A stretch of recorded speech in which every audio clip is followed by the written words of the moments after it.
Olá a cada um de vocês, bem-vindos de volta ao canal. Hoje vou falar sobre 7 ataques fatais de chimpanzés. Desde uma mulher que provocou um chimpanzé já agitado, até uma faxineira que trabalhava sozinha quando um chimpanzé escapou e envolveu suas mãos em volta do pescoço dela. Foi em 29 de julho de 2020. Um pequeno santuário privado de primatas ficava na periferia de um condado rural, gerido por uma equipe reduzida com orçamento apertado e um amor genuíno pelos animais sob seus cuidados. Eles abriam ao público apenas algumas vezes por mês, oferecendo pequenas visitas supervisionadas. Assine um termo de responsabilidade, siga as regras e você tinha uma chance rara de ver esses animais de perto.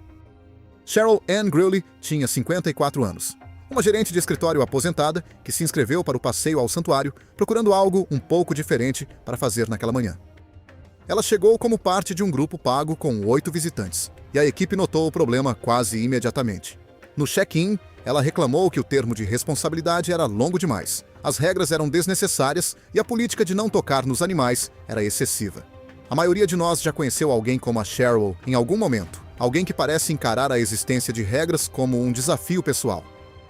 Normalmente, isso só torna alguém difícil de lidar. Aqui, tornou-a perigosa. O local abrigava 4 chimpanzés adultos em recintos de barras de aço reforçado, com cada painel parafusado em uma estrutura de concreto. O macho dominante, um chimpanzé de 26 anos, pesando cerca de 61 quilos, estava agitado desde a alimentação da manhã. A equipe notou o comportamento antes mesmo da chegada do grupo. Ele já estava de mau humor. Enquanto o grupo passava pela área de observação, Cheryl recebeu sua primeira advertência verbal por ficar perto demais da barreira. Ela ignorou. Poucos minutos depois, veio a segunda advertência. O mesmo resultado. Então ela se aproximou ainda mais, bateu no painel de aço 2 vezes com os nós dos dedos, sem força, sem exagero, apenas o suficiente para obter uma reação, e sustentou o olhar dele. Os funcionários já estavam indo em sua direção quando o painel se moveu. Um dos painéis inferiores do recinto estava sem um parafuso, e a equipe havia relatado o movimento na estrutura 6 dias antes. Um pedido de manutenção tinha sido enviado e registrado. Ainda aguardava para ser atendido. Após vários impactos durante uma exibição de agitação, os pontos de fixação enfraquecidos finalmente cederam. Cheryl ainda não recuou. Eu não entendo. Ela estava tentando provar algo? Porque se estava, este era um lugar terrível para fazer isso. Ele estendeu a mão, agarrou o antebraço esquerdo dela com as 2 mãos e puxou. Cheryl caiu com força, arrastada para a base do painel. Pesando 152 quilos, ela teria dificuldade para se levantar, mesmo em circunstâncias normais. No meio de um ataque ativo de chimpanzé, era impossível. As mordidas começaram imediatamente, primeiro na mão esquerda, depois subindo pelo antebraço. Dentro do primeiro minuto, 3 dedos da mão esquerda dela foram arrancados na segunda articulação. Ela tentou empurrá-lo com a mão direita, e ele a agarrou também, mordendo a palma e o pulso. Ela estava no chão agora, parcialmente através da abertura. Ele a puxou para mais perto, e as mordidas passaram para o ombro esquerdo, e depois para o braço. Ela ainda se movia naquele momento, tentando recuar, tentando ganhar impulso, mas a perda de sangue já era significativa, e seus movimentos estavam lentos. Em algum momento desse intervalo, ela parou de reagir completamente. Não foi uma decisão, apenas o corpo atingindo seu limite. A equipe não pôde intervir com segurança por aproximadamente 4 minutos. O animal ainda estava ativo, ainda na abertura. Quando finalmente conseguiram separá-la, ela estava inconsciente no chão. Equipes de emergência foram chamadas imediatamente. Ela foi transportada e faleceu a caminho da unidade médica mais próxima. O legista apontou a exsanguinação como a causa da morte. Perda de sangue devido a múltiplos ferimentos traumáticos em ambas as mãos, ambos os antebraços e no ombro esquerdo. Fatores contribuintes incluíram a demora na separação, uma condição cardiovascular pré-existente e a extensão dos ferimentos. As evidências recuperadas no local incluíram registros de visitantes, relatórios da equipe, imagens de segurança e a solicitação de manutenção que estava arquivada há 6 dias sem ação. O santuário suspendeu o horário de visitação pública após o incidente e realizou uma revisão estrutural completa de todos os painéis do recinto. Ela entrou discutindo e saiu de ambulância, e de alguma forma, cada passo entre isso pareceu totalmente evitável. Pelo país, uma mulher que havia entregue seu próprio chimpanzé anos antes, localizou-o e pagou pela chance de ver se o vínculo ainda existia. Era 4 de março de 2019. Uma propriedade rural em um condado pouco povoado abrigava um cercado improvisado para animais dentro de um galpão de equipamentos convertido, paredes de tela de arame, teto de metal corrugado, sem licenciamento, sem fiscalização. A propriedade pertencia a um corretor particular de animais exóticos que recebia visitantes pagantes sob demanda e operava inteiramente fora de qualquer estrutura regulatória. Violet Alisher tinha 47 anos. Ela passou 11 anos criando um chimpanzé macho em sua propriedade rural, moldando grande parte de sua vida em torno do cuidado dele. Quando inspetores estaduais a forçaram a entregar o animal, ele foi realocado, e Violet ficou tentando se ajustar à ausência. 4 anos depois, ela ainda estava procurando. Ela encontrou o corretor através de uma rede privada de animais exóticos, o tipo de comunidade que opera principalmente pelo boca a boca e grupos online fechados. Ele tinha adquirido recentemente um chimpanzé macho de 22 anos, pesando 58 quilos, e pelo preço certo, ele deixava as pessoas passarem um tempo perto do animal. Não havia documentos para assinar, nem orientação formal, nem instruções reais de segurança. Violet pagou sem hesitar. Ela chegou naquela manhã carregando uma sacola de frutas que ela mesma preparou.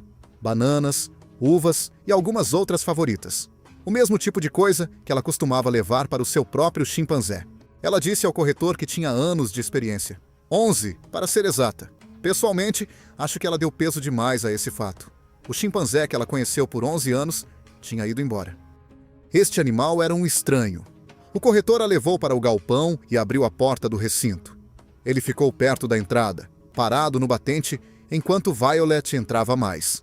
Ela se aproximou do chimpanzé lentamente, falando com ele em uma voz calma e familiar.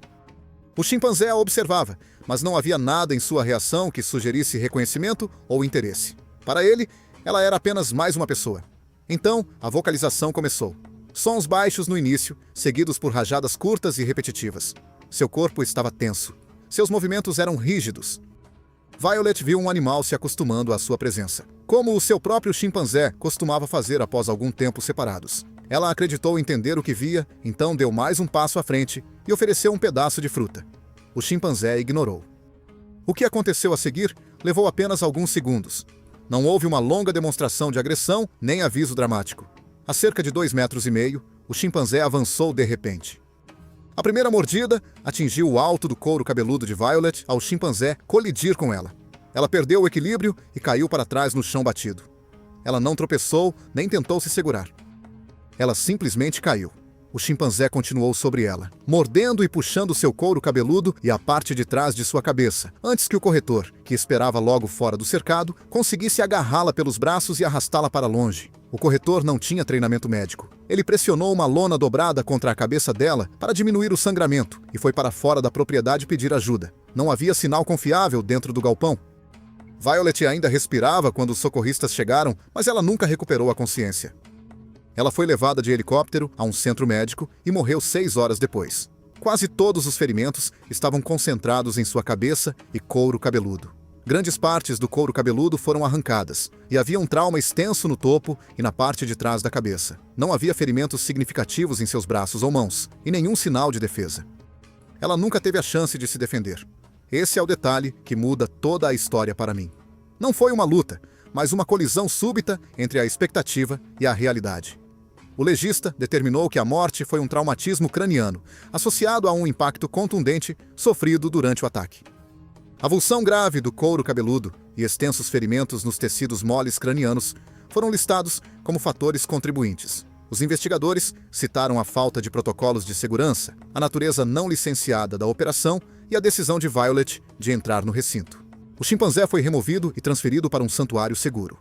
O corretor enfrentou mais tarde penalidades administrativas relacionadas à operação do local, embora nenhuma acusação criminal tenha sido apresentada em conexão com a morte de Violet. Violet passou 4 anos tentando encontrar o caminho de volta para algo que já tinha seguido em frente sem ela. Em uma caminhada guiada por uma reserva semi-selvagem, um viajante solitário saiu da trilha marcada e acabou no meio da área de descanso de um macho subadulto. Era 11 de setembro de 2014. Uma pequena empresa de ecoturismo oferecia caminhadas guiadas por uma reserva que margeava o habitat dos chimpanzés. As regras eram simples: permaneça na trilha marcada, fique com o grupo e não se afaste. Todo guia carregava um rádio e um cartão de protocolo de emergência por precaução. Johanna Delacour tinha 38 anos, uma bibliotecária de uma cidade de médio porte, no Nordeste. Ela passou 2 anos economizando para esta viagem, uma jornada solo de 3 semanas por uma parte do mundo que ela queria visitar desde os 20 anos. Ela não tinha experiência com vida selvagem e conhecia a reserva apenas pelo folheto do passeio. Quieta, educada e atenta, ela pouco chamou a atenção do grupo naquela manhã. Mais tarde, o guia a descreveria como uma das visitantes mais fáceis que já levou por aquela rota. Depois de passar um tempo com alguém como Cheryl Greeley, Johanna quase soa como um alívio.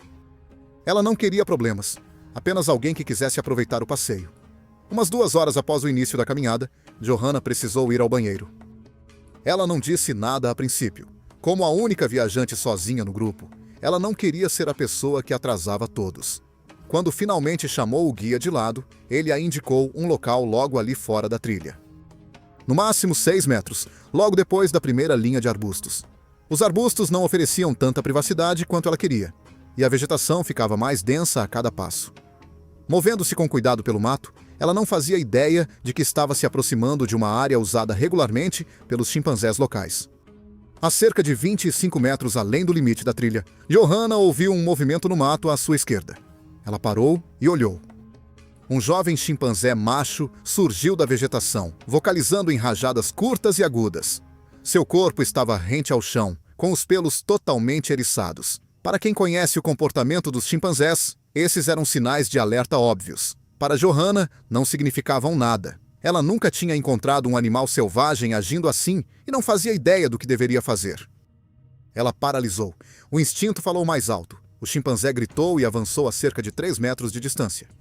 Johanna virou para correr, mas não teve chance. Ele cobriu a distância em segundos e a atingiu por trás com força suficiente para derrubá-la. Ela caiu de cara no chão. O chimpanzé agarrou a nuca dela e bateu sua cabeça contra a terra. Depois, outra vez e mais uma.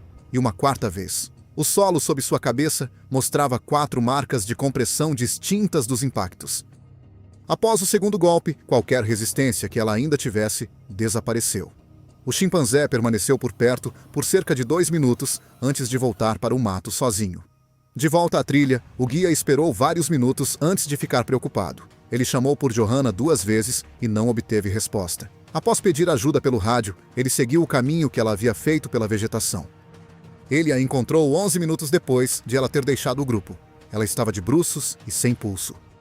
Das 3 histórias até agora, esta é a que mais me incomoda, porque não houve confiança, nem imprudência, nem más intenções por trás disso, apenas má sorte. As equipes de resgate chegaram pouco depois e confirmaram que ela estava morta. O legista determinou que a morte foi um traumatismo craniano causado por fraturas temporais bilaterais, uma fratura occipital na base do crânio e danos no tronco cerebral, consistentes com repetidos impactos de alta força contra o solo. Estima-se que a morte tenha ocorrido em poucos minutos. Não havia ferimentos de defesa nas mãos ou braços dela, indicando que ela teve pouca chance de reagir após o ataque inicial. Os investigadores documentaram marcas de botas 25 metros além do limite da trilha, depressões de impacto no solo e o registro de rádio do guia. Os pertences de Johanna foram encontrados intactos na beira da trilha. Foi o erro mais silencioso e comum que se possa imaginar. A quilômetros dali, uma mulher contratada apenas para traduzir começou seu 3º dia de trabalho em uma pesquisa, sem saber que ninguém tinha pensado em lhe dizer o que fazer caso os chimpanzés deixassem de ficar calmos. Era 3 de junho de 2020. Uma pequena equipe de pesquisa comportamental montou um acampamento temporário na orla de um habitat de chimpanzés semi-selvagens. Por quase 2 semanas, 3 pesquisadores observaram e registraram padrões de movimento e comportamento social à distância. No 13º dia, trouxeram ajuda externa. A Dice Holmgren tinha 31 anos, uma intérprete freelancer fluente em 4 idiomas. O seu trabalho levava-a a ambientes remotos e difíceis. Por isso, situações estranhas não a incomodavam. A equipa de investigação contratou-a para ajudar a comunicar com a comunidade local. Chegou no 13º dia. Recebeu instruções sobre procedimentos de comunicação e pouco mais. Não houve orientação de segurança animal, nem treino de emergência. Na 3ª hora da sessão de observação, a equipe se aproximou mais do grupo de chimpanzés do que o protocolo permitia. Perto do fundo do grupo, a Dice começou a notar coisas estranhas. Os chimpanzés agiam de forma diferente de antes. O grupo se fechou e vocalizações baixas vinham do outro lado. Ela não saberia explicar exatamente o porquê, mas a atmosfera havia mudado. Anos trabalhando em lugares desconhecidos a ensinaram a confiar nessa sensação. Desta vez, ela preferiu seguir os outros ao seu redor. Quase falou várias vezes, mas nunca o fez. Ela estava no trabalho há 3 dias e estava lá para interpretar, não para avaliar o comportamento animal. Se os pesquisadores não estavam preocupados, por que ela deveria estar?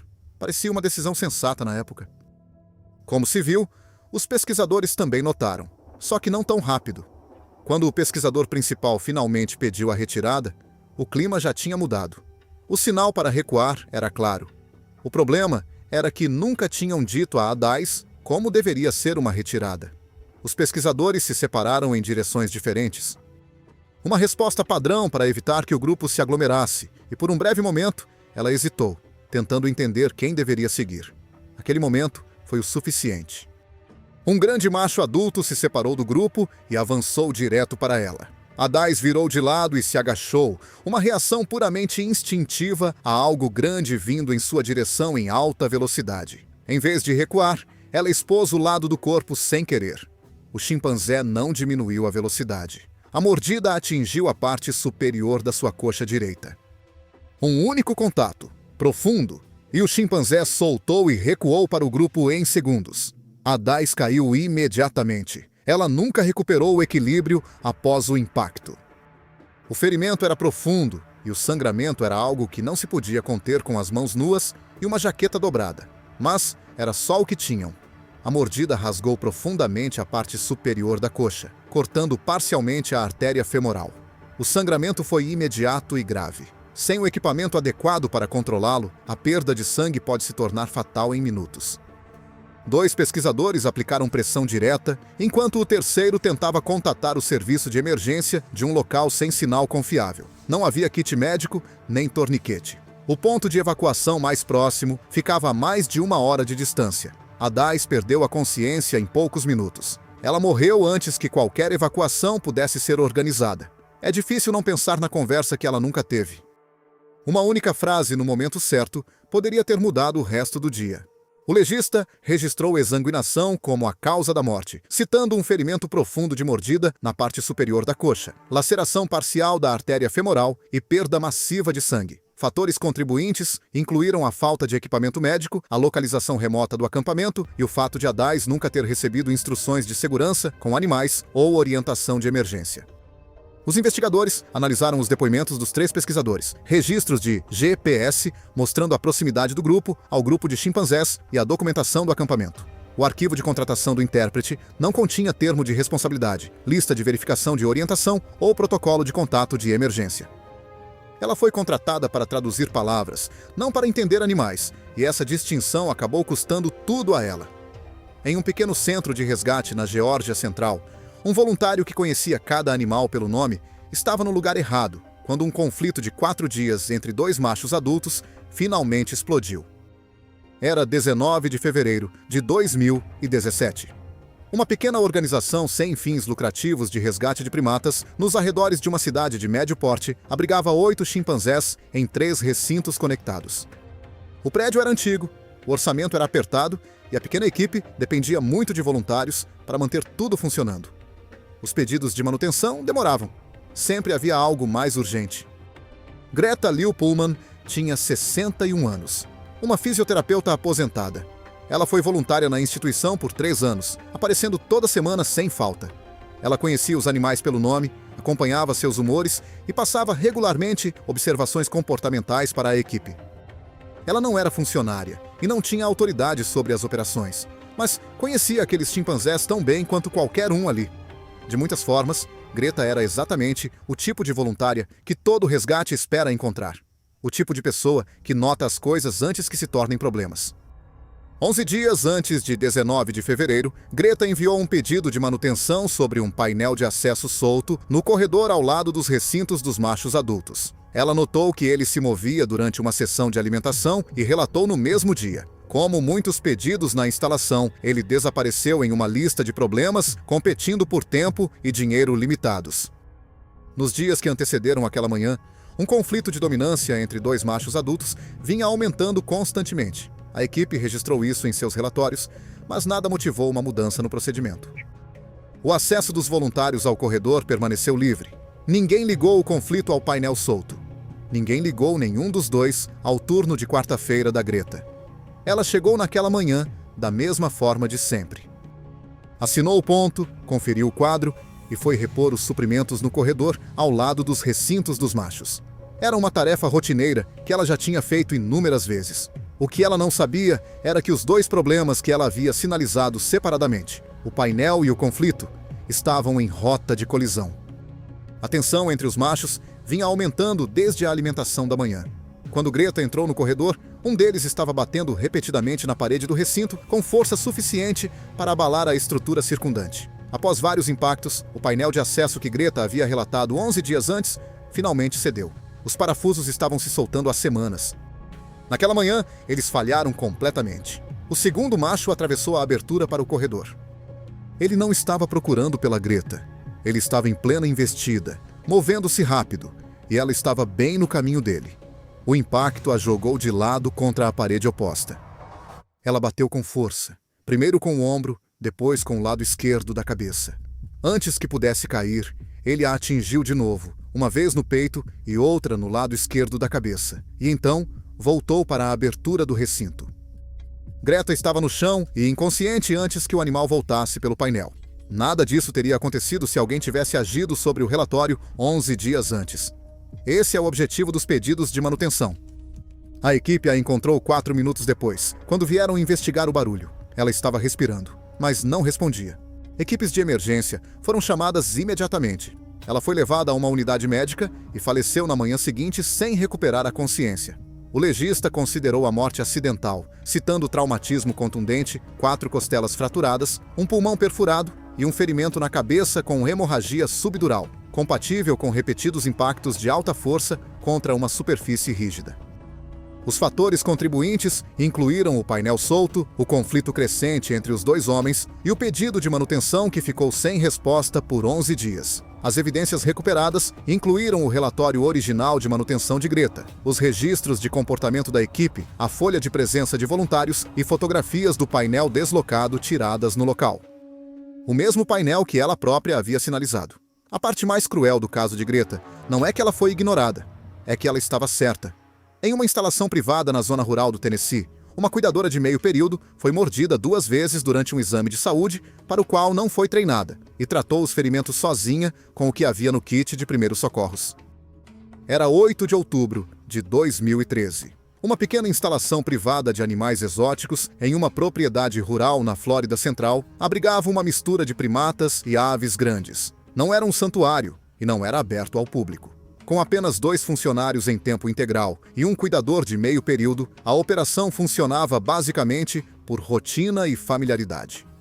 Casiana Morello tinha 29 anos. Ela trabalhava no local há 8 meses, cuidando da alimentação, da limpeza dos recintos e do monitoramento rotineiro dos animais.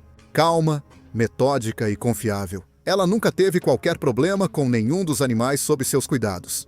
O chimpanzé macho de 12 anos, no prédio principal dos primatas, estava no local há 4 anos e nunca demonstrou agressividade com nenhum funcionário. Naquela manhã, um veterinário visitante chegou para um exame de rotina. O tratador principal da instalação ligou avisando que estava doente. O veterinário precisava de ajuda e Casiana era a única funcionária disponível. Ajudar na contenção não fazia parte de suas tarefas normais. Ela nunca tinha ajudado em um exame veterinário antes. E não tinha noção de como um animal poderia reagir àquele tipo de manejo. Ainda assim, ela aceitou sem hesitar. É difícil culpá-la por isso. Quando a única pessoa pedindo ajuda é o veterinário, não parece ser a resposta óbvia.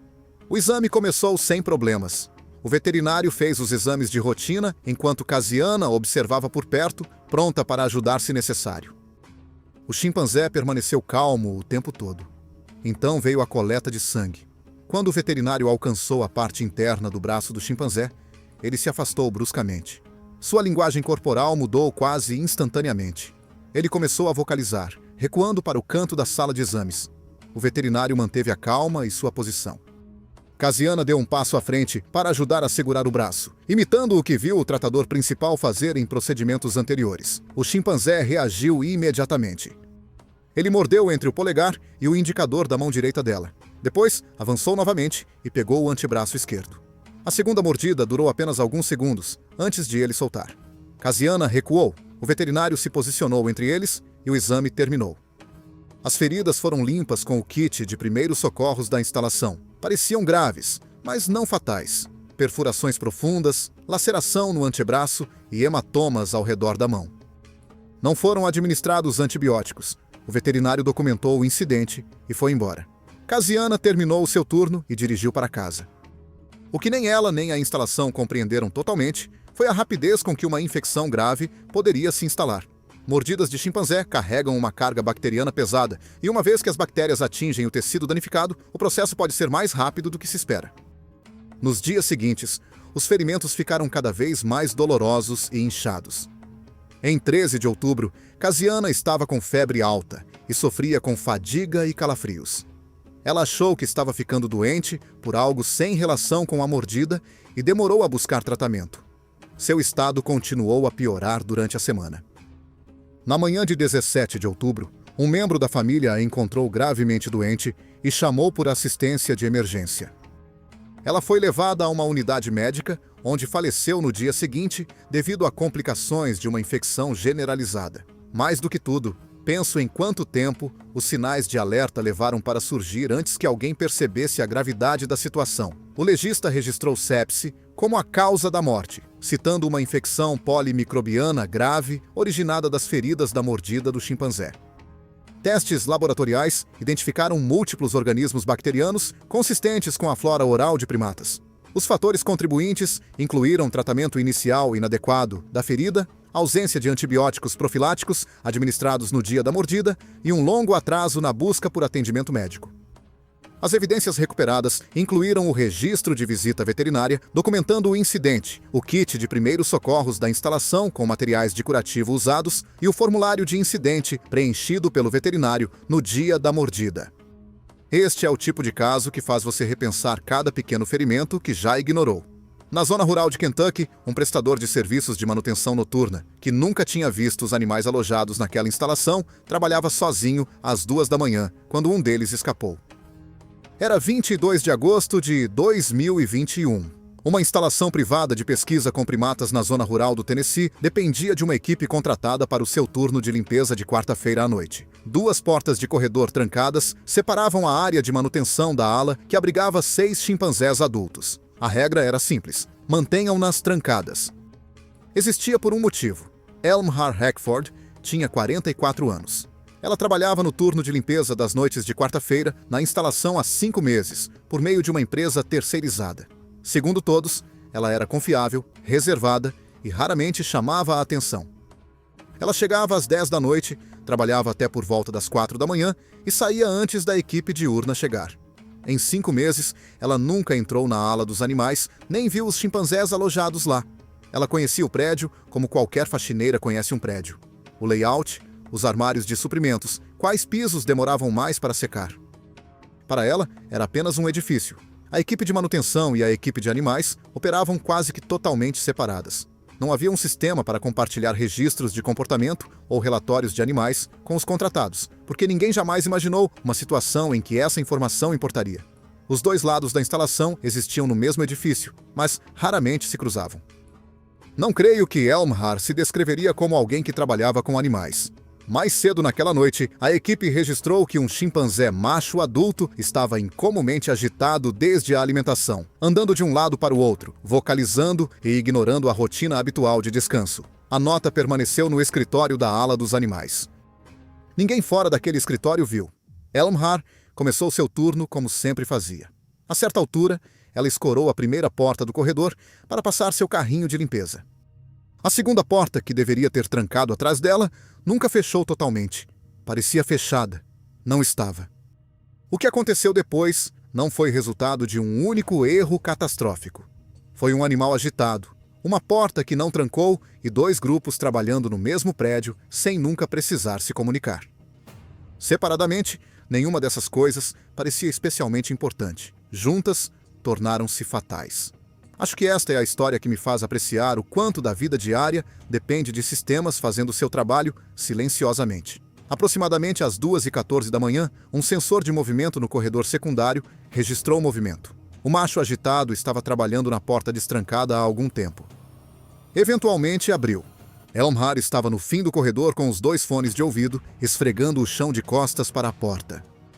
Ela nunca ouviu abrir. Ela nunca o ouviu entrar. O primeiro contato veio por trás. Ele a agarrou pelos ombros e a jogou de cara no chão. Evidências mostraram depois que ela reagiu, conseguindo rolar parcialmente de lado durante a luta. O chimpanzé permaneceu sobre ela, mordendo e golpeando sua cabeça e pescoço enquanto a prendia contra o chão. A luta durou entre 60 e 90 segundos antes que o movimento parasse. Não havia mais ninguém no prédio, ninguém para ouvir, ninguém para pedir ajuda. A equipe da manhã a encontrou às 6h40 da manhã, quando chegaram para trabalhar. Ela ainda estava no corredor, com o cabo do esfregão a alguns metros de distância. Ambos os fones de ouvido continuavam no lugar. O intervalo entre o alerta do sensor de movimento das 2h14 e o início do turno da manhã foi o resto da noite dela. Acho que este caso me atinge de forma diferente dos outros. Há algo de especialmente triste em alguém desaparecer durante um turno de trabalho comum e nunca mais voltar para casa. O legista determinou que a morte foi por asfixia, associada a trauma cervical, lesão nas vias aéreas e imobilização prolongada contra o chão durante o ataque. Os fatores contribuintes incluíram a porta destrancada, a falta de comunicação sobre a condição do animal e o fato de Elmhar estar trabalhando sozinho durante a noite. As evidências recuperadas incluíram os registros do sensor de movimento, a folha de presença do contratado, o cabo de esfregão deslocado e o relatório comportamental que nunca saiu da sala da ala dos animais.